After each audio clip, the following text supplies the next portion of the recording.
Good morning, I'm Steve Johnson with a reminder you can get our iPhone, iPad, and Android app available for free in the App Store as well as on Google Play. The Dove also available on Roku as well.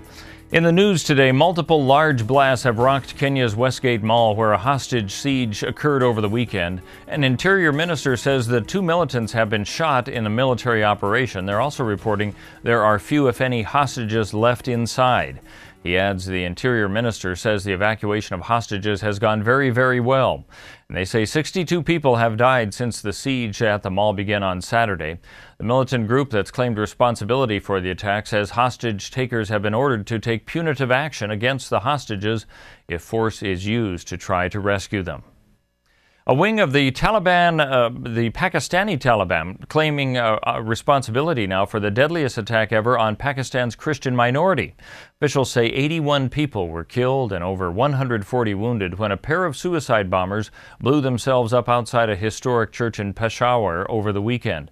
A government official says the attack occurred as hundreds of worshippers were coming out of All Saints Church to get a free meal of rice on the front lawn. A man who identified himself as the spokesman for the Jandala wing of the Pakistani Taliban claimed responsibility for the attack, saying the group will continue to target non-Muslims until the United States stops drone attacks in Pakistan's remote tribal region. One of the latest reports on home sales shows a new high being reported in 6 years, which is being reflected in Oregon as well. Nationally, home sales rose more than 1.5% in August, which matched the rate of sales back in February of 2007. Colin Milan with the Rogue Valley Association of Realtors says it's all a balancing act of when homes are affordable based on interest rates that are also rising. That makes a big impact on people's purchase decisions and how much they pay for a home.